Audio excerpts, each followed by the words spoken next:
നമസ്കാരം. ഇന്ന് മാധ്യമം ദിനപത്രത്തിൽ വന്ന ഒരു ലേഖനം വായിച്ചപ്പോൾ അത്ഭുതപ്പെട്ടുപോയി. ഇങ്ങനെയും മനുഷ്യന്മാർക്ക് മാറാൻ കഴിയുമോ? അപ്പ കാണുന്നവനെ അപ്പ എന്ന് വിളിക്കുന്നവരുണ്ടെന്ന് അങ്ങനെ പറയുമെങ്കിലും ഇത് അതുക്കും മേലെയാണ്. ഞാൻ പറഞ്ഞു വന്നത്, അപ്പനും മകനും നസ്രാണി ദീപികയും എന്ന തലക്കെട്ടിൽ മാധ്യമം പത്രത്തിൽ കണ്ട ലേഖനത്തിൽ PC ജോർജിനെയും മകനെയും പറ്റി പറഞ്ഞിരിക്കുന്ന കാര്യങ്ങളാണ്.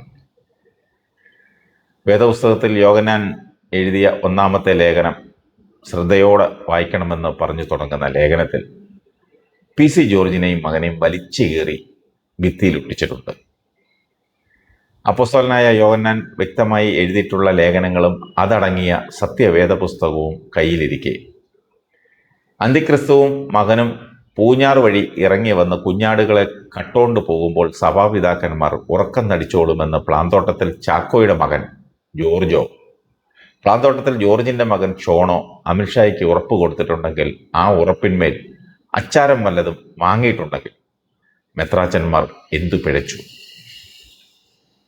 പൂഞ്ഞാറിലെ അന്തിക്രിസ്തുവും മകനും കൂടി എന്തിന് മെത്രാന്മാരെ പള്ളു പറയുന്നു എന്നാണ് ലേഖനത്തിൽ ചോദിക്കുന്നത്. ഷോൺ പിഴച്ചതിന് പ്ലാന്തോട്ടത്തിൽ ജോർജിനെ പറയാം, കൊണ്ടു നടന്ന് പിഴപ്പിച്ചതാണ്. എന്നാൽ ജോർജ് പിഴച്ചതിന് പ്ലാന്തോട്ടത്തിൽ ചാക്കോച്ചനെ പറയണോ എന്ന് സംശയിക്കുന്നവരുണ്ടാകാം. അവരോടായിട്ട് പറയുകയാണ്, വേണം. പ്ലാന്തോട്ടത്തിൽ ചാക്കോയെ എപ്പോഴും ഓർമ്മിച്ചു കൊണ്ടിരിക്കണമെന്ന് ജോർജ് തന്നെ പരസ്യമായി പറഞ്ഞിട്ടുണ്ട്. കടലോളം പുരുഷാരം ഒത്തുകൂടിയ ഒരു കടപ്പുറത്ത് വെച്ചാണ് ഒരു പതിറ്റാണ്ട് മുമ്പ് ജോർജ് അത് പറഞ്ഞത്. കൃത്യമായി പറഞ്ഞാൽ 2016 നിയമസഭാ തെരഞ്ഞെടുപ്പിന് ശേഷം. അന്ന് PC ജോർജ് സ്വതന്ത്രനായി പൂഞ്ഞാറിൽ നിന്ന് നിയമസഭയിലേക്ക് മത്സരിച്ചപ്പോൾ ആദ്യമായി പിന്തുണ പ്രഖ്യാപിച്ചത് SDPI എന്ന പാർട്ടിയാണ്.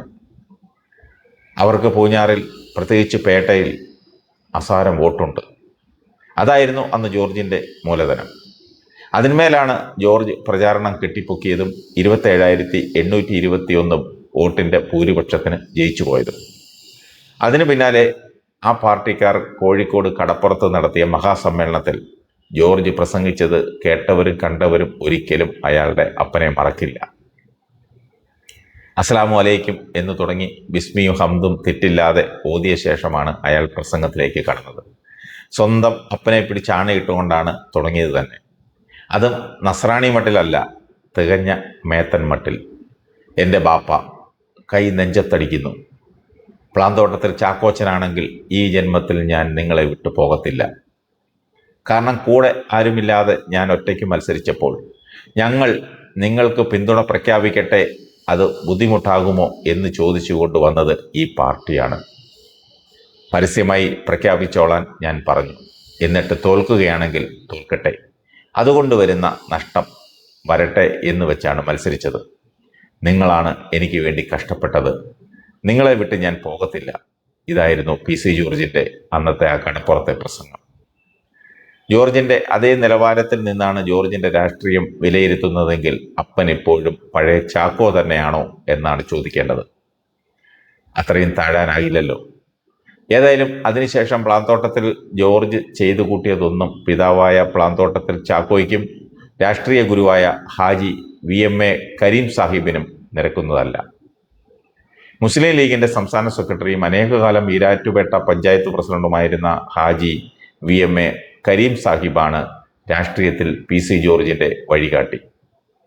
ഇനിയിപ്പം പറഞ്ഞിട്ട് കാര്യമില്ല, പറ്റാനുള്ളത് പറ്റി. ആ രണ്ടാത്മാക്കൾക്കും ഉടയതമ്പുരാൻ ശാന്തി നൽകട്ടെ എന്ന് പ്രാർത്ഥിക്കാനേ നമുക്ക് കഴിയും. PC ജോർജ് രാഷ്ട്രീയത്തിലെ പെരിച്ചഴിയാണ്. തനി തുരപ്പൻ, ഇരുന്നിടം കുഴിക്കും. ആ സ്വഭാവം കാരണം മാണി ഗ്രൂപ്പിലും ജോസഫ് ഗ്രൂപ്പിലും ഇടമില്ലാതായി. LDFിലും UDFിലും വിലയില്ലാതായി. ഉമ്മൻചാണ്ടിക്കും പിണറായിക്കും വേണ്ടാതായി. നാവുകൊണ്ട് പാപം ചെയ്യുന്നവൻ്റെ വിധി വേദപുസ്തകത്തിൽ പറഞ്ഞിട്ടുണ്ട്. ദൈവം അവനെ തെന്നുന്ന സ്ഥലത്ത് നിർത്തുകയും നാശത്തിലേക്ക് വഴുതി വീഴാൻ ഇടയാക്കുകയും ചെയ്യും. അതാണ് പ്ലാന്തോട്ടത്തിൽ ചാക്കോ ജോർജിന് സംഭവിച്ചത്. 7 തവണ ജയിച്ച് MLA ആയ സ്വന്തം മണ്ഡലത്തിൽ 8ാം തവണ മത്സരിച്ചപ്പോൾ തോറ്റു. LDFിൽ നിന്നാലും UDFിൽ നിന്നാലും രണ്ടിലുമല്ലാതെ തനിയെ നിന്നാലും സ്വന്തം നാട്ടിൽ നിന്ന് ജയിച്ചു കയറുന്ന കാലമുണ്ടായിരുന്നു. ഒടുവിലെന്തായി? സ്വന്തം വീട് പോലെ സകല വീട്ടിലും കയറി ഇറങ്ങിയിരുന്ന ആൾ നാട്ടിൽ ഒറ്റക്കുറുക്കനായി. മഹലുകളിലെ ഷാഫി ഹനഫി തർക്കങ്ങളിൽ വരെ മധ്യസ്ഥം വഹിച്ചിരുന്ന ഒരാളുടെ അവസ്ഥയാണെന്ന് ഓർക്കണം. മരണ വീട്ടിൽ കയറി ചെന്നാൽ പോലും ആളുകൾ സംശയത്തോടെ നോക്കുന്ന ഗതിയായി. അങ്ങനെ ഒരാൾക്ക് ഈ നാട്ടിൽ അഭയം BJP മാത്രമാണ്. അങ്ങോട്ടാണ് മകന്റെ കൈപിടിച്ച് ജോർജ് കയറി ചെന്നത്. ആ പാർട്ടി രണ്ടുപേരെയും സ്വീകരിച്ചാനയിച്ചു. രാഷ്ട്രീയമാണ് ജീവിതമാർഗമെങ്കിൽ മനുഷ്യരുമായി നല്ല ബന്ധം പുലർത്തണം.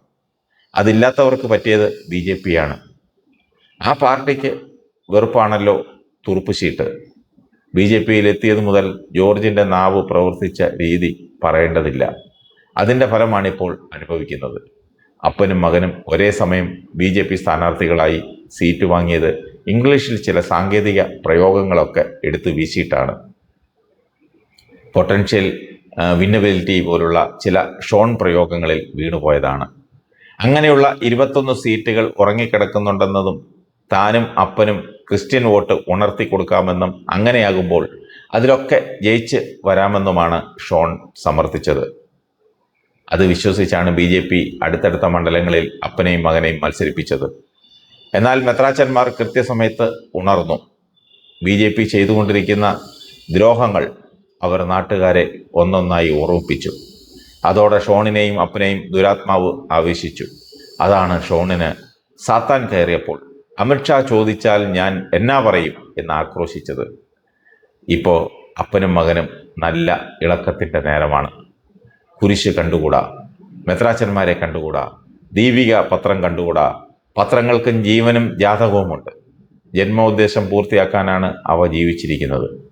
ദീപികയും അങ്ങനെ തന്നെ. പിറന്നപ്പോൾ അതിനെ വിളിച്ച പേര് നസ്രാണി ദീപിക എന്നായിരുന്നു. ഒരുത്തൻ സ്വഭാവ ഗുണം കൊണ്ട് കുടുംബം കുളം തോണ്ടിയെന്നിരിക്കട്ടെ, ആ കഥ പത്രത്തിൽ എഴുതിയാൽ ആളുകളുടെ മുഖം കറുക്കും. എഴുതിയില്ലെങ്കിലോ ചങ്കുറപ്പില്ലാത്തവനെന്ന ബഹുമതിയാണ് കിട്ടുന്നത്. ചുണ വേണം, നട്ടല്ലു വേണം. പത്രാധിപർക്ക് ധൈര്യമുണ്ടോ?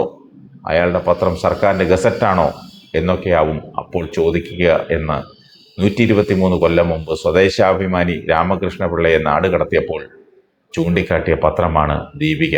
അതായത് 1903 ഫെബ്രുവരി 8. അപ്പോൾ സ്വഭാവ ഗുണം കൊണ്ട് രാഷ്ട്രീയ ജീവിതം കുളം തോണ്ടിയ ഒരുത്തൻ ആ പത്രത്തോട് പടവെട്ടുന്നത് കൗതുകം മാത്രമല്ല, കാവ്യ നീതി കൂടിയാണെന്ന് പറഞ്ഞുകൊണ്ടാണ് ലേഖനം അവസാനിക്കുന്നത്. ഈ ലേഖനത്തിലുണ്ട് എല്ലാം. PC ജോർജെ, ഈ വയസ്സുകാലത്ത് പോയി ആത്മഹത്യയൊന്നും ചെയ്യാൻ പറയുന്നില്ല. ഒരു കാര്യം മാത്രം പറയാം. പ്ലാന്തോട്ടത്തിൽ ചാക്കോച്ചൻ, താങ്കളുടെ അപ്പൻ പരലോകത്തെങ്കിലും സമാധാനമായി കഴിയട്ടെ, നാട്ടുകാരെ കൊണ്ട് പറയിക്കാതെ.